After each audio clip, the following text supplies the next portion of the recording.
साई बंगी सतनाम, बंदी छोड़ सतगुरु कबीर साहिब की जय हो। आज हम जानेंगे सतगुरु नितिन साहिब जी से एक सत्संग के माध्यम से कि हम संसार में आए हैं। हम सभी का जो उद्देश्य है कि हमें परमात्मा को प्राप्त करना है और इस जन्म मरण से हमें छुटकारा पा जाना है, क्योंकि हम सभी जानते हैं कि इस संसार के अंदर आज तक जो भी यहाँ पे आया है शरीर लेके, तो आज तक वो शरीर उसका बचा नहीं है। क्योंकि कोई भी इंसान हो या कोई भी जीव हो, उसे अपना ये शरीर छोड़ना ही पड़ेगा। चलती चक्की देख के दिया कबीरा रोए, चलती चक्की देख के दिया कबीरा रोए, दो पाटन के बीच में साबुत बचा ना कोई। तो इन दो पाटों के बीच में कोई भी साबुत नहीं बचेगा। ये किराए का मकान छोड़ना पड़े उससे पहले समझ लो कि करना क्या है। दो ही ऑप्शन है आपके पास, या तो आपको पता हो कि जब शरीर छोड़ना होता है तो करना क्या होता है, या फिर जिसका ये शरीर है वो जबरदस्ती लेके जाएगा। तो तुम्हारे पास केवल दो ऑप्शन है। जैसे एक तैराक है, वो किसी को तैरना सिखा दे, आपने तैरना सीख लिया तैराक से। अब आपके पास हमेशा दो ही ऑप्शन है, हर इंसान के पास दो ऑप्शन है। जब भी पानी में गिरेगा या तो डूबेगा या तैरेगा। अब आपने तैरना सीख लिया, लेकिन आपका एक मित्र है जिसने तैरना नहीं सीखा। अब दोनों जा रहे हैं, अपना मस्ती में जा रहे हैं दोनों। उन दोनों को नहीं पता क्या होने वाला है, अपना मस्ती में जा रहे हैं। एक पुल के ऊपर चले, लकड़ी का पुल था बेचारा, जर्जर पुराना सा। जैसे ही पुल के ऊपर दोनों खड़े हुए, वो लकड़ी का फट्टा टूट गया, दोनों गिरे पानी में। पानी बहुत गहरा है। अब जिसको तो तैरना नहीं आता था, वो तो लगा डुबकियां खाने, और जिसने तैरना सीख लिया था उसको पानी डुबा भी नहीं पाया। पानी एक ही है दोनों के लिए, गहराई उतनी है दोनों के लिए, बहाव उतना ही है दोनों के लिए, लेकिन एक डूब रहा है और एक तैर रहा है। कारण क्या है? कारण है ज्ञान। जिसने तैरने का ज्ञान सीख लिया, पानी उसको डुबा नहीं पाया, और जिसने नहीं सीखा वो बेचारा बेमौत मारा गया। बेमौत, पानी में डूबने वाले बेमौत ही मरते हैं। ना तो कोई बीमारी हुई, ना कोई एक्सीडेंट हुआ, ना कोई चोट लगी, बेचारा इसलिए डूब गया, तैरना नहीं आता था। कितना सिंपल। जो लोग डूब के मरते हैं उनके लिए एक अलग से तरस आता है कि बताओ, चीज नहीं कर सकता था जीवन में। अरे 5-10 दिन किसी तालाब में जाके बच्चों के साथ ही खेलता, तैरना सीख लेता तो कम से कम जान तो बच जाती। इतना पढ़ लिया, इतना लिख लिया, डॉक्टर बन गया, सब कुछ हो गया, लेकिन एक छोटी सी गलती की तैरना नहीं आता, मौत का कारण बन गई। अब हमारे लिए क्या शिक्षा है इसमें कि हम भी अपने दोस्त के साथ चल रहे हैं जिसको तैरना नहीं आता। यानी जो आत्मज्ञान में हैं वो उन लोगों के साथ रह रहे हैं जिनको आत्मज्ञान की एबीसीडी में नहीं पता। मृत्यु दोनों की आएगी। एक समय ऐसा आएगा मानो हार्ट अटैक आ गया, दोनों को आ गया। तो जब अज्ञानी जीव को अटैक आएगा तब वो तड़पेगा, रोएगा, चीखेगा, चिल्लाएगा, बचाव बचाव करेगा, हॉस्पिटल की तरफ भागेगा। लेकिन जब आत्मज्ञानी को अटैक आएगा तब उसको पता है मैंने क्या करना है। उसके पास एक विधि है जो उसके गुरु ने उसे समझा रखी है कि बेटा जब भी शरीर छूटे तो करना क्या है। अगर वो विधि तुम्हारे पास है तो मृत्यु तुम्हारा कुछ बिगाड़ ही नहीं सकती। क्यों? क्योंकि तुम्हें मृत्यु आ ही नहीं सकती, क्योंकि तुम शरीर हो ही नहीं। कौन हो तुम?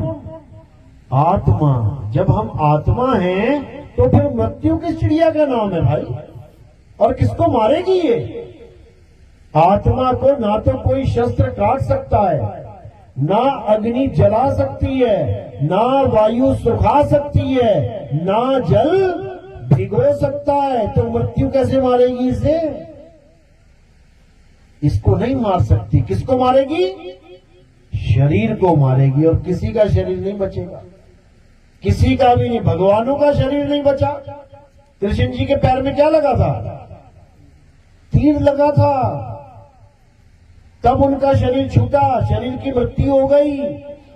पैर में तीर लगा शरीर के, कृष्ण जी के नहीं लगा। कृष्ण जी शरीर नहीं है कि कोई सोचे कृष्ण जी शरीर है और कृष्ण जी के पैर में तीर लग गया, कृष्ण जी की मृत्यु हो गई। बताओ, भगवान ही मार दिया इन लोगों ने। कि भगवान की मृत्यु कैसे हो? भगवान भी मरता है कभी क्या? वो कभी नहीं मर सकते। और वही नहीं, हम भी कभी नहीं मर सकते। कबीर साहब समझा रहे हैं, अरे हम ना मरे मरे संसारा, और हमको मिला जियावन हारा। हमें ऐसा ज्ञान मिल गया जिसने हमें सदा सदा के लिए जीवित कर दिया, जिसने हमें ये समझा दिया, ये बता दिया, जिसने हमें ये अनुभव करवा दिया कि हम हैं क्या। और जिस दिन हमें ये अनुभव हो गया, उसी दिन से मौत का तांडव अपने लिए खत्म हो गया। अब कुछ नहीं है, अब केवल इंतजार है मृत्यु का। जब मर्जी आ जाए, आज आ जाए, कल आ जाए, परसों आ जाए, स्वागत है उसका। क्यों? क्योंकि जिसकी जो चीज है वो ले जाएगा। आपने किसी से किराए के लिए गाड़ी ले ली एक दिन के लिए, आप खूब घुमा रहे हो, टहला रहे हो शहर में। अब कल को जब वो आएगा तो क्या करोगे? रोने लग जाओगे, मत ले जाओ, मत ले जाओ, मत ले जाओ। क्या करोगे? किराया दिया है, गाड़ी ली है, समय पूरा हो जाएगा, गाड़ी वापस कर देंगे।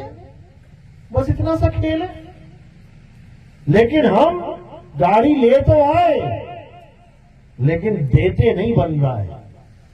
कहां है वो गाड़ी? कहां है गाड़ी? ये घड़ी है, ये शरीर गाड़ी है तुम्हारी। लेके तो आ गए मां के गर्भ से, लेकिन देते नहीं बन रहा है। देने में हालत खराब हो रही है। क्यों? क्योंकि हमें यही समझ में नहीं आ रहा कि इस गाड़ी के बिना हम जाएंगे कहां। अभी तो गाड़ी में बैठे हैं, समझ में आ रही है बात। हाँ ठीक है, हम जिंदा हैं। शरीर देख देख के एक दूसरे का सोच रहे हैं, हाँ हाँ हम जिंदा हैं। और जब गाड़ी देने की बात आई, शरीर देने की बात आई, तब रोने लग जाता है। बचाओ बचाओ करते, पूरी उम्र पूजा पाठ करते हैं। क्यों? स्वर्ग जाएंगे, स्वर्ग जाएंगे। पंडित जी भी कह रहे हैं बेटा पूजा करो वरना नरक चले जाओगे। हाँ पंडित जी कर रहे हैं पूजा, सारी उम्र पूजा करी स्वर्ग जाने के लिए। लेकिन जब डॉक्टर ने कहा कि तुम्हारी किडनियां फेल हो गई बेटा, थोड़े दिन के मेहमान हो, तब क्या होगा? तब रोने लग जाएंगे, पंडित जी बचा लो, डॉक्टर साहब बचा लो। अरे अब तो स्वर्ग जाने की बारी आई, सारी उम्र पूजा इसीलिए तो करी थी कि स्वर्ग जाना है। अब स्वर्ग जाने की बारी आई तो रोना स्टार्ट हो गया। वही मुसलमान का काम है। सारी उम्र नमाज पढ़ेंगे कि खुदा के पास जाएंगे, जन्नत में जाएंगे, और डॉक्टर ने कह दिया चंद दिन का मेहमान है तो रातों की नींदें उड़ जाएंगे। अरे भाई मर जाऊंगा। अरे मरेगा नहीं तो जाएगा कैसे? बिना मरे जाएगा क्या? मर के ही जाना पड़ेगा वहां पे। लेकिन अज्ञानी मरेगा, ज्ञानी नहीं मरता कभी। ज्ञानी के पास क्या है? आत्म ज्ञान। उसके पास आत्म ज्ञान है। उसको मृत्यु मार ही नहीं सकती, क्योंकि उसको पता है जब इस गाड़ी का मालिक आएगा और कहेगा भैया गाड़ी वापस कर, हमने ऐसे करके उसको पकड़ा देनी है। बस इतना सा खेल है। लेकिन ना समझने के कारण दुर्दशा हो जाती है, दुर्दशा। मरते मरते लोग रोते हैं, चीखते हैं, चिल्लाते हैं, गिड़गिड़ाते हैं। उनको देख के सामने वाले की हालत खराब होने लग जाती है। लेकिन जो आत्मज्ञानी होते हैं वो क्या करते हैं?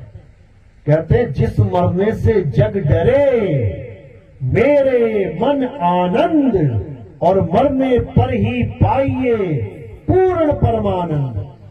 मरता मरता जग मुआ, और मरना जाने ना कोई, ऐसी मरनी जो मरे, अब पहर न मरना हो। कहते हैं जब आत्मज्ञानी शरीर को छोड़ता है, अपने निज आनंद में छोड़ता है वो, अपने निज आनंद में, अपने आनंद में। और अपने आनंद का नाम क्या है? सतचित आनंद। सतचित आनंद का मतलब ये नहीं कि किसी भगवान का नाम है ये, कि जयकारे लगा रहे वो सच्चिदानंद भगवान की जय। ये कोई भगवान नहीं है भाई, ये भगवान नहीं है। सच्चिदानंद का मतलब क्या होता है? सत चित आनंद। जैसे तुम्हें हारमोनियम की आवाज बहुत अच्छी लगती है, तो हारमोनियम क्या है? शब्द है, आवाज है। और तुमने क्या जोड़ा उस शब्द से? अपना चित्त जोड़ दिया। जैसे तुम्हारा चित्त जुड़ा, हारमोनियम की आवाज तुमने सुनी, अब क्या मिलेगा तुम्हें? आनंद। तो भैया कौन से भगवान का नाम है ये? अज्ञानता में लोग उस परम अवस्था को जो तुम्हारी है, अपनी है, निज है, उसको किसी और भगवान का नाम देके जयकारे लगा के प्रसाद खा के घर चले जाते हैं। और जब मृत्यु आती है, कौन आनंद में है भाई? कौन आनंद में है भाई? कोई आनंद में नहीं है। फिर सब रोते हैं, चीखते हैं, चिल्लाते हैं। तो कबीर साहब यही समझा रहे हैं कि जिस दिन तू शब्द से अपने चित्त को जोड़ लेगा, आनंद ही आनंद हो जाएगा, तू ही सच्चिदानंद हो जाएगा। हमारा ही स्वरूप है सतचित आनंद। यानी अपने इस नकली स्वरूप से अपने चित्त को हटा के अपने सत्य स्वरूप से जोड़ने पर जो आनंद मिलता है, उसी को सच्चिदानंद कहते हैं। और जब वो सच्चिदानंद स्वरूप प्राप्त हो जाता है, उसके बाद किसी की मृत्यु नहीं होती, अमर हो जाते हैं, अमर। और अमर कोई देवी देवता आपको वरदान नहीं दे सकता अमरता का। तुम भोले शंकर को भी प्रकट कर लो ना, तुम विष्णु जी को भी प्रकट कर लो, तुम ब्रह्मा जी को, तीनों को एक साथ ही प्रकट करके वरदान मांग लो कि भगवान मुझे अमर कर दो, मिल जाएगा क्या? अरे बड़े बड़े राक्षसों ने प्रकट कर दिए, बड़े बड़े राक्षस तुम ना कर पाए, राक्षसों ने कर दिए प्रकट। और क्या मांगा? भगवान मुझे अमर कर दो। तुम्हारे सामने भगवान प्रकट हो जाए, पता है क्या मांगोगे? भगवान मेरी 10वीं का रिजल्ट पास हो जाऊं मैं, भगवान मेरी नौकरी लग जाए, भगवान मेरी शादी हो, ये मांगोगे। यानी हमारा आईक्यू इतना डाउन है, हमें पता ही नहीं है कि भगवान से मांगा भी क्या जाता है। लेकिन वो राक्षस होके क्या मांग रहे हैं? अमर, अमर कर दो मुझे। तो किसको अमर किया भाई भगवान ने? कहते भगवान सब कुछ दे सकते हैं, एक को ना दिया अमरता का वरदान, एक को तो दे देते। सबको क्या बोल रहे हैं? भाई यहां कोई अमर नहीं हो सकता, हम खुद अमर नहीं है, ये तक बोला उन्होंने। हम खुद अमर नहीं है, हमारी भी आयु सीमा निश्चित है। भाई तू कहां से अमर हो जाएगा? कुछ और मांग ले, कुछ और मांग ले। लेकिन राक्षस बड़े बुद्धिमान थे, उन्होंने कहा अच्छा अमर नहीं कर रहे हो, यानी कान सीधे नहीं, अब टेढ़े करके पकड़ते हैं। अब लगा राक्षस मांगने वरदान। ठीक है, अमरता का वरदान नहीं देना, ठीक है, मैं दूसरा वरदान मांगता हूं। बोले मांग, क्या मांगता? कहता मैं दिन में ना मरूं, मैं रात में ना मरूं, मैं धरती पे ना मरूं, मैं आसमान में ना मरूं, मैं घर के अंदर ना मरूं, मैं घर के बाहर ना मरूं, मैं अस्त्र से ना मरूं, मैं शस्त्र से ना मरूं, मैं आदमी से ना मरूं, मैं जानवर से ना मरूं। लगा दी बुद्धि, पूरी बुद्धि लगा दी अमर होने के लिए। और तुमसे कहा जाता ना चल दूसरा ऑप्शन मांग ले, फिर तुम पता नहीं क्या मांग लेते हो। लेकिन राक्षस बहुत होशियार थे, हमने बना दिया उनको राक्षस। अभी तुम्हें पता नहीं है कि राक्षस क्या क्या थे। देवताओं की तो खटिया खड़ी कर देते थे, वो भगा भगा के मारते थे। वो भागे भागे जाते थे देवता लोग, अरे ब्रह्मा जी बचा लो, विष्णु जी बचा लो, शंकर जी बचा लो। सारे टीवी सीरियल देख रखे हैं तुम लोगों ने, लेकिन फिर भी तुम्हें लगता है कि देवताओं की पूजा ज्यादा बड़ी श्रेष्ठ है। जो खुद अपनी रक्षा नहीं कर पा रहे हैं तो तुम्हारी रक्षा क्या करेंगे? तो सारा इंतजाम कर लिया, सारी बुद्धि लगा ली अमरता की, और ये बुद्धि कौन दे रहा है उन्हें पता है? कौन दे रहा है? गुरु देता है बुद्धि। चेले की इतनी बुद्धि नहीं होती कि वो कुछ समझ ले बात को। गुरु से बुद्धि मिलती है, और उनका गुरु कौन है? राक्षसों का गुरु कौन है? शुक्राचार्य। नाम में ही शुक्र है कि शुक्र है कि हमारा एक आचार्य है। यानी राक्षस भी इतने सियाणे हैं कि गुरु महिमा जानते हैं। जो हम भजन गा रहे हैं गुरु गुरु गुरु, वो भी जान रहे हैं भैया गुरु होना चाहिए, लेकिन इंसान नहीं जान रहा है कि गुरु होना चाहिए। वो कहता है कौन गुरु, कैसा गुरु? अरे गुरु भी तो मेरी तरह ही है, मैं भी 5 तत्व का, वो भी 5 तत्व का। कौन गुरु, कैसा गुरु? नहीं चाहिए कोई गुरु। ये इंसान की हालत है। लेकिन कबीर साहब समझा रहे हैं, गुरु की महिमा गा रहे हैं। गुरु गोविंद दोनों खड़े और काके लागू पाए, बलिहारी गुरु आपने गोविंदियो बताए। कहते हैं वो परमात्मा भी उसकी मदद नहीं करता जो गुरु धारण नहीं करता। सारा ज्ञान आपके अंदर है, हीरे के अंदर ही चमक है, लेकिन जब तक जौहरी के हाथ में हीरा ना आ जाए ना, और वो उसको अच्छे से तराश ना दे, कौड़ियों के भाव जाता है वो। और जिस जौहरी ने तराश दिया हीरा, फिर वो अनमोल हो जाता है। समझ लो, सारा ज्ञान आपके पास है, यहां तक कि आत्म तत्व भी आपके पास है, लेकिन फिर भी 184 भुगत रहे हैं सारे। जन्मों जन्म बीत गए, युगों युग बीत गए, आज भी यहीं बैठे हुए सारे। क्यों? कारण क्या है? परमात्मा को दया नहीं आ रही कि इतने 184 में भटका दिया हमें, भटक भटक के मर मर के जन्म जन्म के फिर बैठे हैं, फिर मर जाएंगे। मिल क्यों नहीं जाता? नहीं मिलेगा। उसने नियम ये बना रखा है कि जब तक कोई गुरु धारण ना करे तब तक उसको मैं प्राप्त होने वाला नहीं हूं। ये उसका नियम है, और वो नियम नहीं तोड़ता। वो नियम नहीं तोड़ता। जैसे संविधान का नियम है ना, नियम नहीं टूटेगा। चाहे जज के पिताजी ने कत्ल क्यों ना किया हो, तो वहां पे जज का पिता नहीं ट्रीट किया जाएगा, वहां पर कातिल ट्रीट किया जाएगा। वो नियम नहीं तोड़ सकता, वो बंधन में है संविधान के। इसी प्रकार परमात्मा ने भी ये संविधान बना रखा है। संविधान यानी संविधान, सम यानी सबके लिए समान, सबके लिए समान विधान है कि जो गुरु धारण नहीं करेगा वो जन्मेगा, मरेगा, धक्के खाएगा। यहां तक कि राम जी और कृष्ण जी, जिनको भगवान मानते हैं सब, उन्होंने भी गुरु धारण कर रखा है। और जो राम और कृष्ण जी को मानते हैं वो कहते हैं हमें क्या जरूरत है गुरु की? अरे तुम्हारे भगवान जी ने गुरु धारण कर रखा है, उनको क्या जरूरत थी भाई? राम जी ने वशिष्ठ को गुरु बनाया, कृष्ण जी ने संदीपन जी को गुरु बनाया, उनको क्या जरूरत थी? वो तो खुद ही बैकुंठ में बैठे हुए हैं, ना भी बनाएंगे तब भी लीला करके बैकुंठ चले जाएंगे। गुरु की क्या जरूरत है? गुरु की जरूरत इसलिए है क्योंकि उन्हें भी मुक्ति चाहिए मेरे भाई। ब्रह्मा विष्णु महेश जी को भी मुक्ति चाहिए, इसलिए गुरु धारण करके बैठे हैं। उनके पास भी मुक्ति नहीं है। क्यों मुक्ति नहीं है? कारण क्या है? क्योंकि ब्रह्मा जी, विष्णु जी, महेश जी को जो कार्य सौंपा गया है, क्या कार्य उनका? हे ब्रह्मा तुम सृष्टि रचना करो, हे विष्णु तुम सृष्टि का पालन करो, हे शंकर तुम सृष्टि का नाश करो। ये तीनों काम मिले हुए तीनों को। अब इनमें से अगर एक की भी मुक्ति हो जाए, मुक्ति का मतलब होता है काम धाम छोड़ के मुक्त अवस्था में आ जाना, तो सृष्टि चलेगी क्या? चलेगी सृष्टि? ये खत्म हो जाएगी।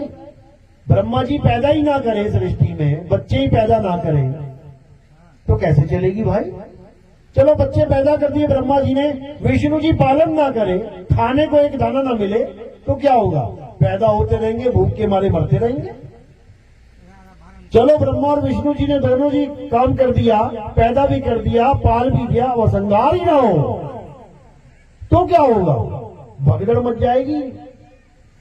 इसलिए ये तीनों ही कार्य बहुत जरूरी है सृष्टि में, और ये तीनों कार्य को करने वाले कौन हैं? ब्रह्मा जी, विष्णु जी और महेश जी। तो इनकी मुक्ति नहीं हुई है, समझ लो इस बात को। और ना ये किसी को मुक्ति दे सकते हैं, क्योंकि इनका काम ही जन्म मरण करना है। मुक्ति किसको देंगे ये? मुक्ति देने का काम किसका है? केवल एक है जो मुक्ति दे सकता है। वो कौन है? वो है परम पिता परमात्मा, जो सबका पिता है, जिसका कोई और पिता नहीं है, सबका पिता है वो। वही मुक्ति दे सकता है केवल।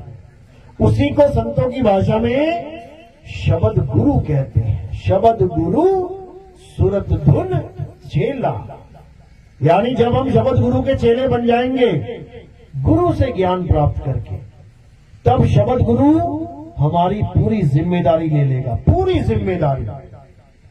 यानी अब तुम्हें वो 84 में जाने नहीं देगा, लेकिन कब? जब तुम मर्यादा में रहोगे। तो साहिब क्या समझा रहे हैं? अरे गुरु को सिर पे राखिए और चलिए आज्ञा माही। और कहे कबीर का दास को, ये 3 लोक भय नहीं।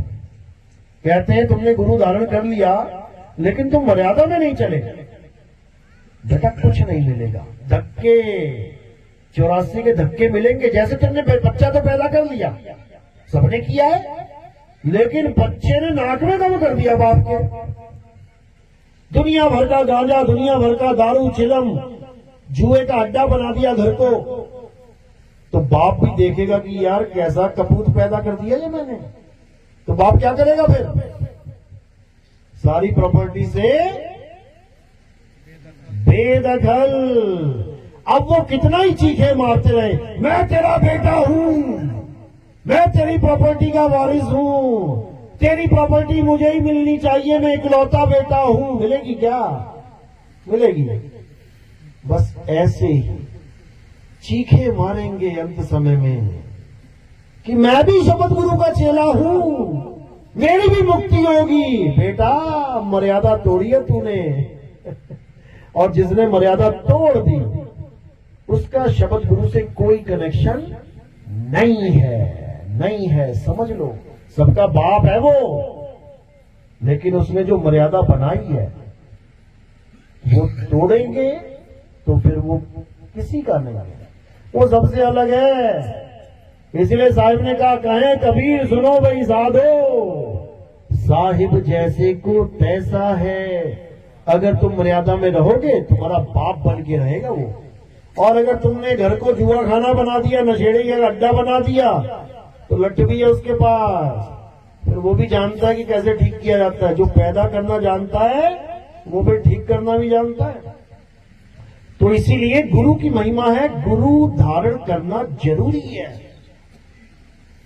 कहते हैं बिन गुरु पढ़े जो वेद पुराना, और सार न जाने रहे अज्ञाना। सारी उम्र वेद पुराण गीता भागवत तुम पढ़ पढ़ के तुम कितने ही बड़े ज्ञानी बन जाओ, कहते हैं सार न जाने रहे अज्ञाना, यानी तुम नहीं जान पाओगे। सार क्या है? तुम्हारा स्वरूप ही सार है, तुम्हारा सत्य स्वरूप, तुम्हारा आत्म स्वरूप ही सार है। उसी को जानना है। वेद पुराण तो मात्र संकेत हैं। वेद पुराणों को रट के कोई एग्जाम थोड़ी नहीं देना है कि नंबर कम आ गए तो 84 में चला जाऊंगा, कि मुझे सारे श्लोक रटे होने चाहिए तब मेरी मुक्ति होगी। अरे पोथी पढ़ पढ़ जगमुआ, और भयो न पंडित कोई। एक है आखर पीव का, पढ़े सो पंडित होए। केवल एक अक्षर की पढ़ाई है कबीर पंथ में। ये एक अक्षर ही समझ में नहीं आ रहा किसी को। साहिब समझा रहे हैं एक अक्षर को जिसने जान लिया उसकी 101% मुक्ति हो जाएगी। और जो 52 अक्षर पढ़ पढ़ के गुण गुण के सारा समय जीवन बर्बाद करके चले जाते हैं, वो 84 के ढोर हैं, वो 84 में जाएंगे। तो साहिब समझा रहे हैं 52 अक्षर जोरे आन, सक्या न अक्षर एक पहचान। बस एक अक्षर की बात है, ये सारा संसार एक हो जाएगा अगर उस एक अक्षर को जान ले। हिंदू जान ले, मुसलमान जान ले, सिख जान ले, ईसाई जान ले, सारे एक हो जाएंगे। अलग क्यों हो गए? इन्हीं अक्षरों की वजह से। हिंदू को कौन सा अक्षर प्यारा है? राम, कृष्ण, सीता, हनुमान, ये वाले अक्षर प्यारे हैं हिंदू को। मुसलमान को अल्लाह, खुदा, रब्बुल आलमीन। क्या है ये? अक्षर ही तो हैं। हिंदू भी अक्षरों में, मुसलमान भी अक्षरों में, सिख भी अक्षरों में। उसका कौन सा अक्षर है सबसे प्रिय? वाहे गुरु। क्या है ये? अक्षर ही हैं। हिंदू अपने अक्षरों को पकड़ के बैठा है, मुसलमान अपने अक्षरों को पकड़ के बैठा है, सिख अपने अक्षरों को पकड़ के बैठ गया, ईसाई अपने अक्षरों को पकड़ के बैठ गया। पकड़ सबने ही अक्षर रखे हैं, लेकिन ये अक्षर एक दूसरे से अलग करने वाले हैं। क्यों? क्योंकि ये 52 अक्षर हैं। ये 52 अक्षर सबको अलग करने में सबसे बड़ा रोल निभाते हैं, और सबको एक करने में वो एक अक्षर सबको एक करने में अहम भूमिका निभाएगा। और वो एक अक्षर क्या है? वो आपकी आत्मा है। और ये 52 अक्षर कहां से पैदा होते हैं? इसी आत्म तत्व से पैदा होते हैं। ये सारे अक्षर कहां से निकल रहे हैं? ये आत्म तत्व की वजह से निकल रहे हैं। आत्म तत्व शरीर से अलग तो सारे अक्षर खत्म। अब बोल के दिखाओ जय श्री राम। मुर्दे से बुलवाओ अल्लाहू अकबर। सिख से मुर्दा है उससे बुलवा, बोल भैया वाहेगुरु। कोई ईसाई है उससे बोल जरा गॉड यीशु मसीह। क्या बोलता है? बोल के दिखा। कोई ना बोल पा रहा है। क्यों? क्योंकि वो एक अक्षर शरीर से जुदा हो गया। वही है एक अक्षर, और उसी को आत्मा कहते हैं। आत्मा अक्षर का मतलब क्या होता है? जब हम इसका संधि विच्छेद करेंगे तो आता है आ प्लस शर। शर यानी नाशवान। कोई भी चीज है जो नाशवान है वो शर है। उसके आगे आ लगा दिया, अब क्या बन गया? अक्षर यानी अविनाशी। तो कौन है अविनाशी? सारे संसार में नजर घुमा के देख लो, जो चीज तुम्हें दिखाई दे रही है क्या तुम उसको अविनाशी कह सकते हो? कोई भी ले लो, ये काया ले लो, ये पेड़ पौधे ले लो, ये जानवर ले लो, ये धरती आसमान जो भी दिख रहा है ये सब नाशवान है। तो अविनाशी क्या है? अविनाशी केवल आत्मा है। उसी को अक्षर बोला गया है। तो कबीर साहब ने समझाया, नहीं कबीर नहीं धर्मदासा, अक्षर एक सब घट ही निवासा। वाही को सतपुरुष कहिए और आदि अंत अक्षर गह रहिए। ये कबीर साहब की मूल वाणी है। क्या समझा रहे हैं? कह रहे नहीं कबीर नहीं धर्मदासा, यानी जो हमें शरीर दिखाई दे रहे हैं ये वो असली चीज नहीं है। असली क्या है? नहीं कबीर नहीं धर्मदासा, अक्षर एक सब घट ही निवासा। सब घटों में जो विराजमान आत्म तत्व है वही है असली अक्षर।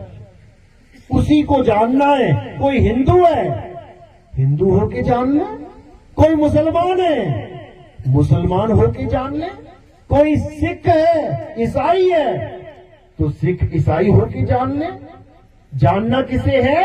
अपनी आत्मा को जानना है। जैसे प्यास लगी हिंदू को, प्यास लगी मुसलमान को, प्यास लगी सिख को, प्यास लगी ईसाई को। अरे प्यास लगी जो किसी धर्म का भी नहीं है, तो क्या पिएंगे? वो एक ही चीज पिएंगे, और वो है पानी।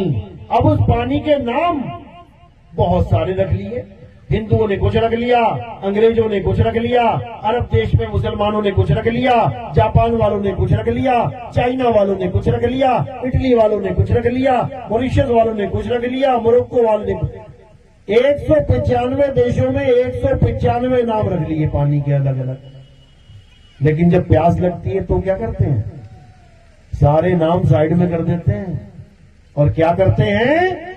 उस एक तत्व को ग्रहण करते हैं, पीते हैं। ऐसा नहीं है कि हिंदू को प्यास लगी तो जपेगा पानी पानी पानी पानी पानी, और अंग्रेज को प्यास लगी तो कहेगा वाटर वाटर वाटर वाटर। ऐसा नहीं है। अगर पानी पानी वाटर वाटर जपने लग जाएगा तो थोड़ा बहुत जो गला गीला है ना, वो भी सूख जाएगा और ज्यादा प्यास लग जाएगी। पानी पानी बोल के और प्यासा मरेगा। तो क्या करना है? पानी पानी जपना छोड़ना है। और क्या करना है? पानी को ढूंढना है। पानी है कहां? मटके में है, फ्रिज में है, बोतल में है। अरे कहां रखा है पानी? भैया पानी दे दो। कहने का मतलब वो एक अक्षर, यानी वो एक आत्मा जो सब में विराजमान है, उसके ज्ञान को प्राप्त करना है, ना कि उसने जो शरीर धारण कर रखा है उन शरीरों के नाम जपने हैं। आज हम भगवान के नाम पे क्या कर रहे हैं? हिंदू गुरु मिल गया, कहता है राम राम जपो। राम राम है कौन? शरीर। शरीर को राम समझ लिया है। अरे शरीर को चला कौन रहा है? आपके शरीर को कौन चला रहा है? आत्मा। हमारे शरीर को कौन चला रहा है? आत्मा। राम जी के शरीर को कौन चला रहा है? आत्मा। कृष्ण जी के शरीर को कौन चला रहा है? आत्मा। अर्जुन के, भीष्म पितामह के, नकुल के, सहदेव के, सीता के, राधा के, सबके शरीरों को कौन चला रहा है? आत्मा। अब हम आत्मा का तो ज्ञान प्राप्त ना करें, लेकिन आत्मा की वजह से जो शरीर चल रहा है उस शरीर के नाम जपने लग जाएं तो कौन ज्ञानी कहेगा हमें? आपके पास भी आत्मा, मेरे पास भी आत्मा। मैं अगर आपको आपका आत्म ज्ञान दूं, समझ में आता है कि मैंने आपको आत्म ज्ञान दिया, लेकिन मैं अपने शरीर का नाम जपवाने लग जाऊं, जपो नितिन नितिन नितिन नितिन सुबह शाम, तो ये कोई ज्ञान नहीं है भाई। आत्मा ने कई शरीर धारण किए और कई शरीर छोड़ दिए। किस किस का नाम जपोगे?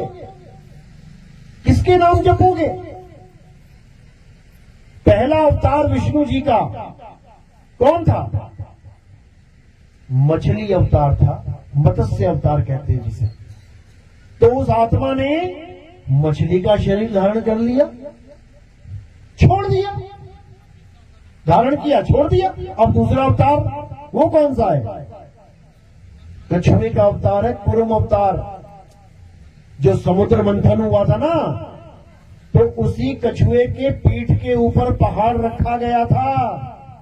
विष्णु जी का दूसरा अवतार है वो। यानी आत्मा ने इस बार मछली का नाम पकड़ के कछुए का शरीर धारण कर लिया, धारण किया, छोड़ दिया। अब तीसरा अवतार वो कौन था? वराह अवतार। जंगली सुअर का अवतार धारण किया, जिसके आगे 2 दांत लगे होते हैं। उन दांतों के ऊपर क्या रखा? पृथ्वी रखी, और पृथ्वी को बचा के लेके आए। तो उस आत्मा ने अब कौन सा शरीर पकड़ा? वराह का शरीर पकड़ा, छोड़ दिया। अब उसके बाद उसी आत्मा ने नरसिंह का शरीर पकड़ लिया, आधा आदमी आधा जानवर, शरीर पकड़ा छोड़ दिया। यानी 4 अवतार ऐसे हो गए जो शरीर धारण किया छोड़ दिया, तुमने एक बार भी नाम नहीं जपा उसका। बता दो किसी ने जपा हो। उसके बाद फिर वामन अवतार धारण किया, उसके बाद फिर परशुराम अवतार धारण किया, एक बार भी तुमने नाम ना जपा होगा। वामन वामन वामन वामन, परशुराम परशुराम परशुराम, एक बार भी नहीं जपा होगा। लेकिन उसके बाद जब राम जी का अवतार धारण किया और कृष्ण जी का अवतार धारण किया, तो तुमने क्या किया? तुमने उसको पकड़ लिया, चिपक गए जाके। अब क्या कर रहे हो तुम? हरे राम हरे कृष्णा, हरे राम हरे कृष्णा। अरे भाई, ये भी वही अवतार है जो पकड़े और छोड़ दिए, छोड़ दिए। जब तुम्हें किसी और अवतार का नाम जपने की जरूरत नहीं पड़ी, सारे काम सिद्ध होते गए, तो इनकी भी जरूरत नहीं है मेरे भाई। तो जरूरत किसकी है? जरूरत उसकी है जो ये सारे अवतार धारण कर रहा है। जिसने मछली का शरीर धारण करके छोड़ दिया, वराह का शरीर धारण करके छोड़ दिया, राम जी का शरीर धारण करके छोड़ दिया, कृष्ण जी का शरीर धारण करके छोड़ दिया, 9वां अवतार बुद्ध जी का शरीर धारण करके छोड़ दिया। समझो, तुमने एक बार भी ना जपा होगा हिंदुओं ने ओम बुद्धाय नमः, ओम बुद्धाय नमः। वो कोई नहीं जपवाएगा तुम्हें। 9वां अवतार है विष्णु जी का, तुम्हें 7वें और 8वें में अटका के रखेंगे, हरे रामा हरे कृष्णा हरे रामा हरे कृष्णा, और कहेंगे इस नाम से तुम्हारी सारी मुसीबतें टल जाएंगी। 700 साल मुसलमानों ने राज किया, मुसीबत न टाल पाए। 700 साल एक मुसीबत नहीं टली हमारी। कहां चले गए थे ये सारे मंत्र बोलने वाले, हरे राम हरे कृष्ण? उसके बाद अंग्रेज आ गए, 200 साल अंग्रेजों ने हमारी हालत खराब कर दी। कहां चले गए थे ये मंत्र जो अब आजादी के बाद तुम कहते हो कि ये मंत्र जप लो, कोई तुम्हारा बाल नहीं बांका कर सकता। 900 साल धक्के खाए हमने। कहां चले गए थे ये मंत्र? और अगर फिर कोई आ गया तुम्हारे ऊपर राज करने वाला, फिर जप के देख लेना एक बार, शायद बला टल जाएगा, लग जाएगा पता। तो ये लोग केवल और केवल मूर्ख बनाते हैं धर्म के नाम पे। जबकि गीता क्या कहती है? हे अर्जुन, इस दुनिया में केवल एक सत्य है, दो नहीं है कि 2 सत्य हैं। इस दुनिया में केवल एक सत्य है, और वो सत्य केवल और केवल आत्मा है। पढ़ो गीता अच्छे से। हे अर्जुन, जो अपनी आत्मा में रमण करते हैं, जो अपनी आत्मा में तृप्त हैं, जो अपनी आत्मा में संतुष्ट हैं, उनके लिए कोई धार्मिक कर्म कर्तव्य लागू ही नहीं होता। वो किसी मंदिर में ना जाए, किसी गुरुद्वारे में ना जाए, किसी चर्च में ना जाए, किसी मस्जिद में ना जाए, तब भी वो सबसे बड़ा धार्मिक, सबसे बड़ा ज्ञानी कहलाएगा। क्यों? क्योंकि उसे आत्मा का ज्ञान प्राप्त हो गया है। बड़े बड़े धुरंधरों को आत्मज्ञान प्राप्त नहीं हुआ। अध्याय 3 17वां श्लोक अच्छे से पढ़ लेना। आजकल तो इंटरनेट का जमाना है, किताब खोलने की भी जरूरत नहीं है। जैसे ही बोलोगे अध्याय 3 17वां श्लोक तुम्हारे सामने आ जाएगा, और फिर देखना कि हमें गीता क्या समझा रही थी और इन लोगों ने हमें क्या समझा दिया। इन लोगों ने हमें 7वें और 8वें अवतार में रोक दिया, जबकि अवतार तो आगे और हैं। 9वां अवतार बुद्ध अवतार है और 10वां अवतार कल की अवतार है। अगर हम मुसीबत में हैं तो हमें किसका नाम लेना चाहिए? जो गुजर गए या जो आने वाला है? किसका नाम लोगे? तुम्हारे दादाजी, तुम्हारे पिताजी गुजर गए, तुम भी बूढ़े हो गए हो, अब तुम्हारा सहारा कौन बनेगा? जो तुम्हारे बाद आया है, तुम्हारा बेटा तुम्हारा सहारा बनेगा। तुम्हारे पिताजी दादाजी सहारा नहीं बनेंगे, वो तो निकल लिए, चले गए वो तो। तो इसीलिए जो आने वाले हैं कल की अवतार, अब उनका नाम जपना शुरू करो, तब कहो कुछ बन जाए तुम्हारा, नहीं तो कुछ बनने वाला नहीं है। राम जी कृष्ण जी के सहारे हम लोग 900 साल गुलामी में जिए हैं, भगत सिंह जैसों ने अपनी शहीदियां दी हैं, तब जाके देश आजाद हुआ है। किसी पंडित जी ने हरे राम हरे कृष्णा करके आजादी नहीं दिलवा दी, समझ लो। और अगर कोई फिर आ गया तुम्हें गुलाम बनाने वाला, तो तुम्हें आत्मनिर्भर होना पड़ेगा, तब गुलामी खत्म होगी। आत्मनिर्भर यानी अपने ऊपर निर्भर होना पड़ेगा, तब तुम उनका सामना कर पाओगे, समझ लो। लेकिन समझ में नहीं आती ये बातें, क्यों? क्योंकि पुरानी इतनी धूल पड़ चुकी है ऊपर कि अब छटने का नाम नहीं ले रही है। इन्हीं नादानियों की वजह से हमने अपने देश की इतनी संपत्ति खोई है कि तुम सोच भी नहीं सकते। तुम्हें पता है हमारा देश सोने की चिड़िया कहलाता था, सुना है ना? सोने की चिड़िया अब कौन सी चिड़िया बन गया है? अब मिट्टी की चिड़िया भी नहीं रही है, सोने की चिड़िया कहलाता था। गरीब से गरीब आदमी भी सोने की थाली होती थी उसके घर में, चांदी की चम्मच होती थी उसके घर में। घर में छोड़ो, गांव गांव के चौक पे 20-20 किलो 50-50 किलो की सोने की मूर्तियां होती थी भगवानों की, समझ लो। इसीलिए आए सारे लुटेरे भारत में, नहीं तो भारत में क्यों सबने टारगेट बनाया।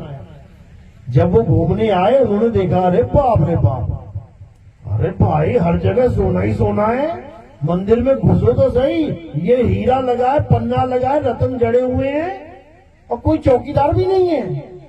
कितने बड़े बेवकूफ हैं ये लोग। हमारे देश में तो छोटी सी भी चीज है वो संभाल संभाल के रखते हैं। इन्होंने सड़क के बीचों बीच 50 किलो की सोने की मूर्ति रख रखी है। कितने बड़े बेवकूफ हैं ये लोग।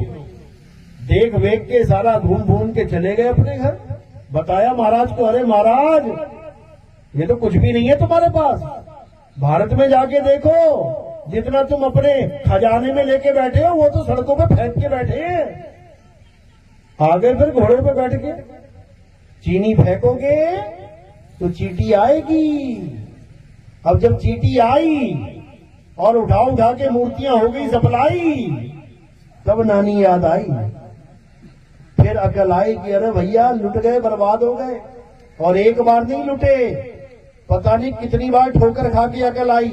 सोमनाथ का मंदिर कितनी बार लूटा पता है? कितनी बार? 17 बार।